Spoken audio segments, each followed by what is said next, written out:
Praise Lord, praise Lord, praise Lord. Hallelujah, hallelujah, hallelujah. सबको जय मसीह की। परमेश्वर, हमारा परमेश्वर, सारे जगत का, सारी सृष्टि का परमेश्वर, हर नबी का, हर संत का, हर झूठे का, हर सच्चे का, क्योंकि वो सबका परमेश्वर है। वो एक ही है, उसका नाम सेनाओं का यहोवा है। और वो आने वाली विपत्ति से चौकन्ना करने के लिए चेतावनी देता रहता है। Hallelujah, praise Lord. आज के सुसमाचार के लिए परमेश्वर की बेटी प्रार्थना करेगी। सबको जय मसीह की। परमेश्वर आप सबके साथ है और आप सबसे बहुत प्रेम करता है। Hallelujah, hallelujah. महान परमेश्वर, सर्वशक्तिमान ईश्वर, जमीन आसमान दे मालिक ते खालिक, तुहाडा धन्नवाद, तुहाडा शुक्र करदे स्वामी आज दे सुंदर दिन लई, सुंदर समय लई, सुंदर सुबह लई पिता जी, जो साडियां जिंदगियां च बख्शी पिता जी, खुशियां ते आनंद दा दिन बख्शिया, तंदुरुस्ती दित्ती पिता जी, और अपने कदमां च बैठण लई अपना फजल बख्शिया प्रभु। ये सब तुहाडी दया, तुहाडी किरपा मेरे पिता परमेश्वर। तुहाडी बेटी हिरदे तो तुहाडा धन्नवाद, तुहाडा शुक्र करदी है स्वामी। सचमुच खुदा हर रोज़ सेवा बख्शी प्रभु, वचन देंदे प्रचार करना, उस लिए भी तुहाडा धन्नवाद, तुहाडा शुक्र करते हैं। बेनती करदी पिता जी, हुण तुसीं अपने वचन के अनुसार साडे विचकार आओ और वचन पढ़ने प्रचार करने साडा मुँह बन के बोलो मेरे पिता जी। तुहाडा धन्नवाद, तुहाडा शुक्र करते हैं स्वामी। प्रार्थना सुनन लई प्रार्थना प्रभु यीशु के समर्थी ते पवित्र नाम विच मंग लैने, आमीन। Praise Lord, hallelujah. अब सुनिए, परमेश्वर आने वाली विपत्ति से हमेशा मनुष्यों को चौकन्ना करता है, चेतावनी देता रहता है। हालेलुया। क्योंकि कठिन घड़ी से बचने के लिए मनुष्य कुछ नहीं करता, वो केवल सोया रहता है।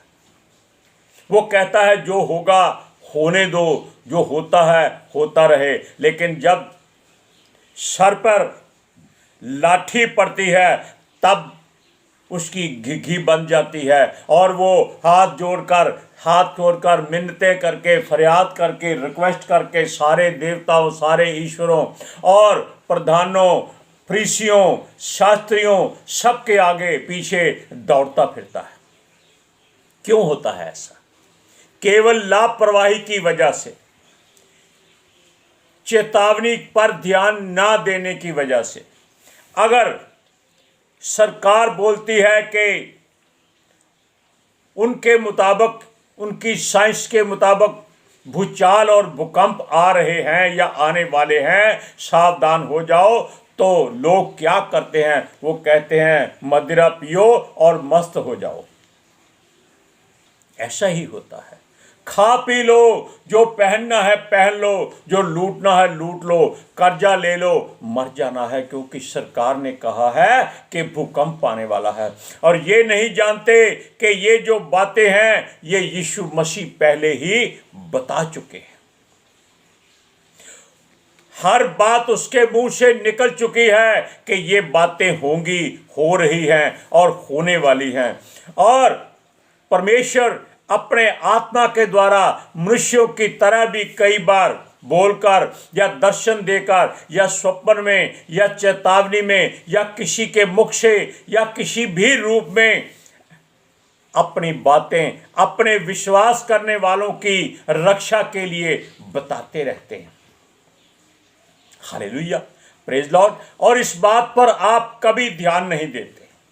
आप कोई कहता है यार आगे मत जाना, आगे लड़ाई झगड़ा हो रहा है, वो कहता है कोई बात नहीं, मैं साइड से निकल जाऊंगा।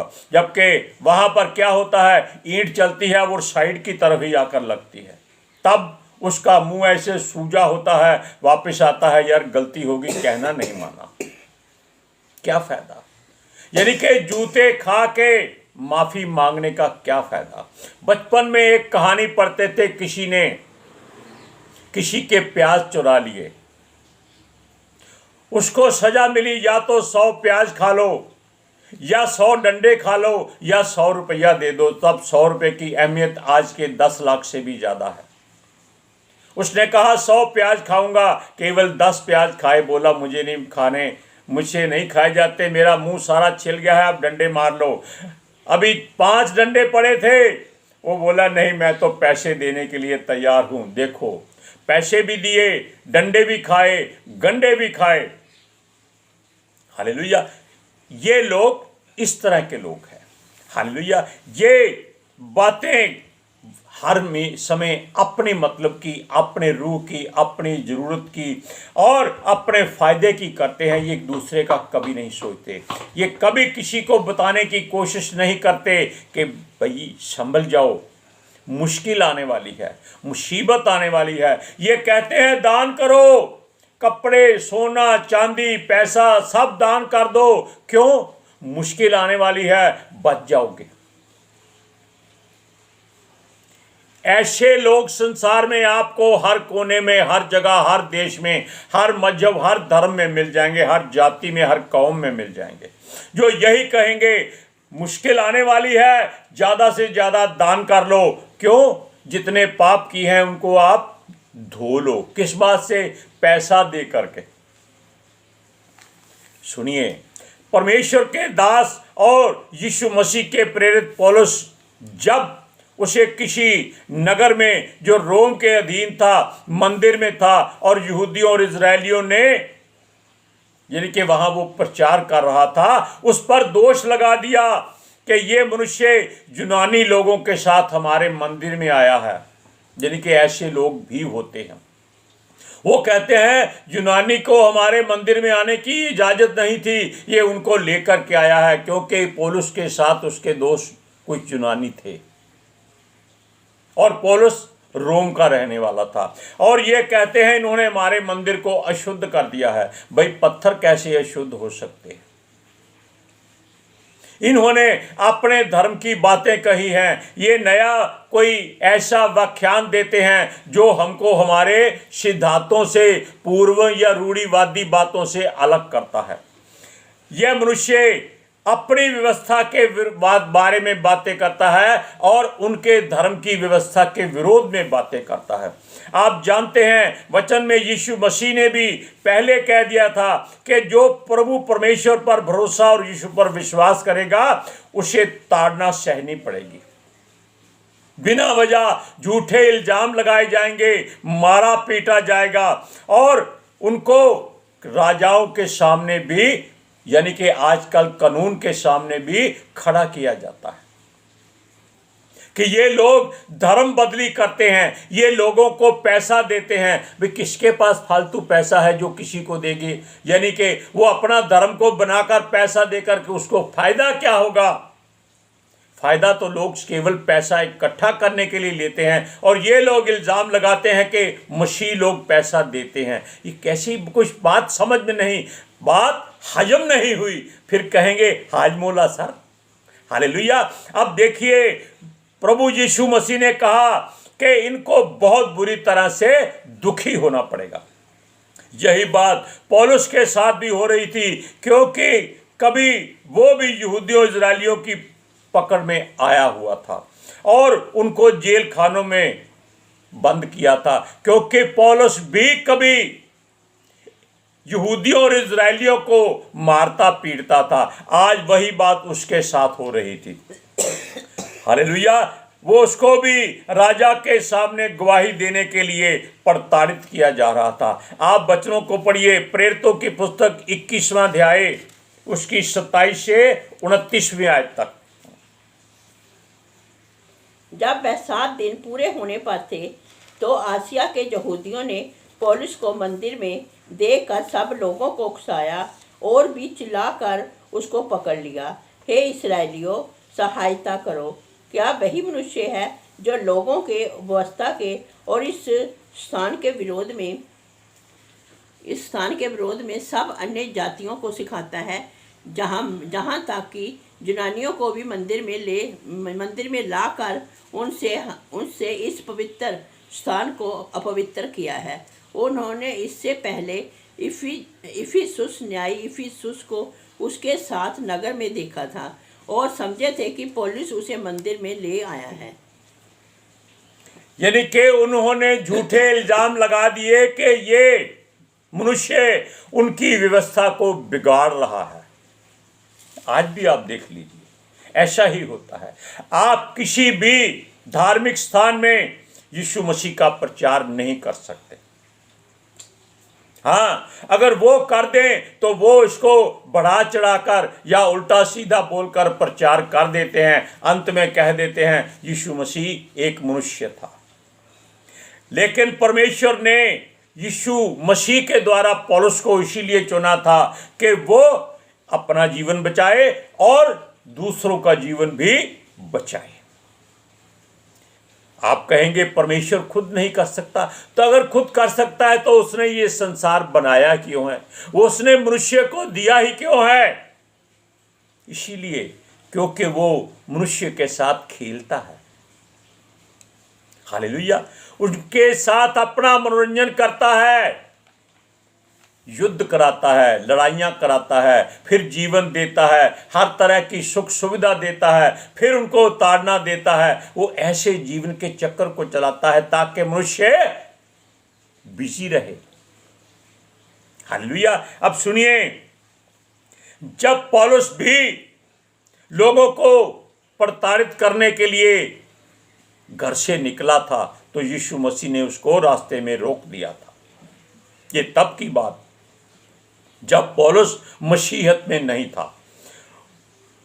परमेश्वर के पुत्र यीशु के द्वारा उसकी आंखें बंद कर दी गई और फिर प्रभु ने खुद हनन्याह नामक अपने याजक ही कहेंगे या नबी कहेंगे या संत कहें या दास कहेंगे, क्योंकि वो परमेश्वर की ओर से चुना हुआ था, उसके द्वारा उसकी आंखें खोली, उसको बपतिस्मा दिया और प्रभु ने उसको काम लिए और कहा कि ये आदमी जैसे दुख देता था वैसे दुख सहेगा, लेकिन प्रभु की महिमा करेगा। और देखिए, कम से कम 13 अध्याय यानी कि 13 पत्रियां, 13 चैप्टर पवित्र शास्त्र में केवल उसी पौलुस के द्वारा लिखे हुए हैं।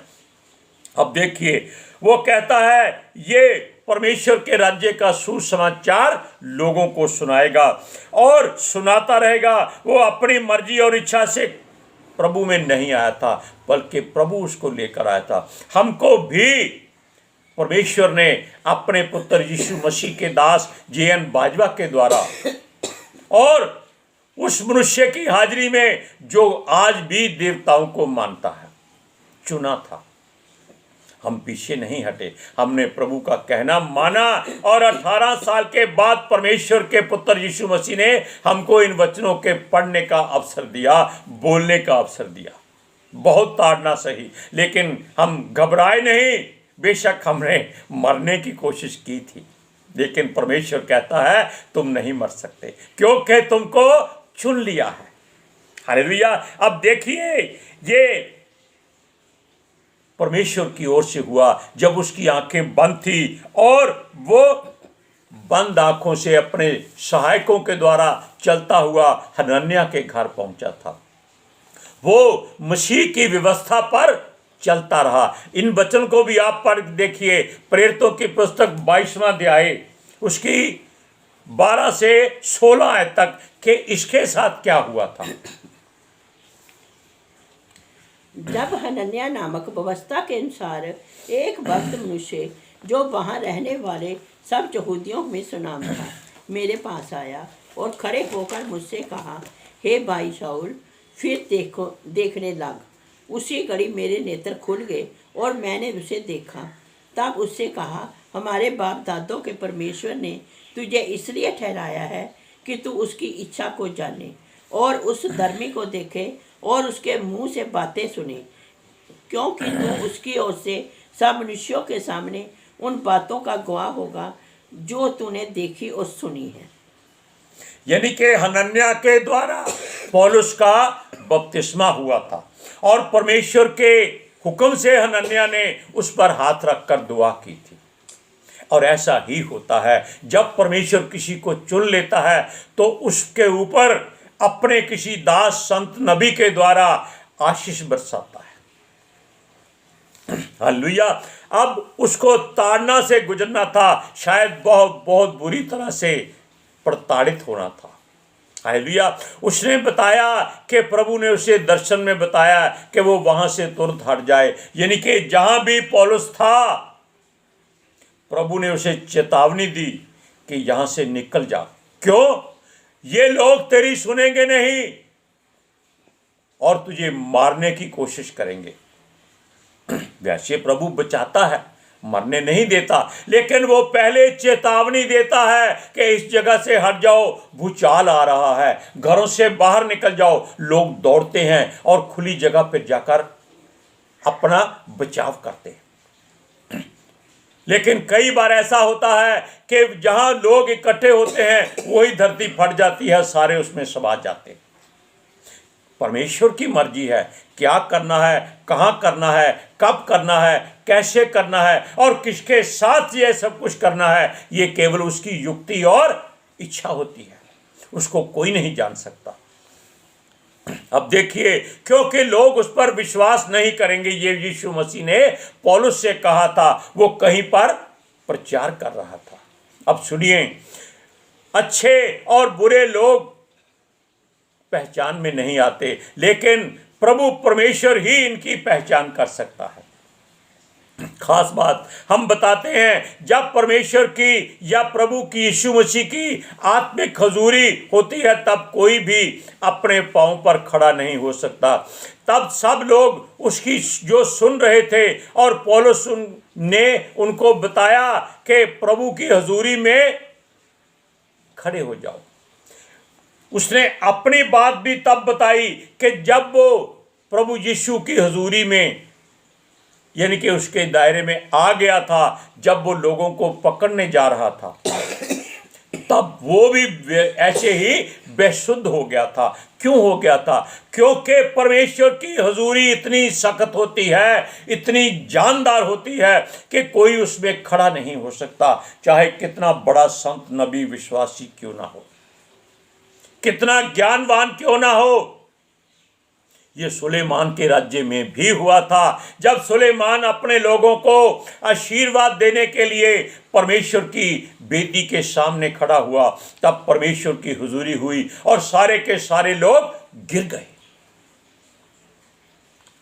अब सुनिए, उसने कहा वो भी बेसुध हो गया था और उस समय यीशु मसीह ने उसे बेहोशी की हालत में जब वो था, उसे बताया कि इस जगह से तुरंत हट जा, अलग हो जा।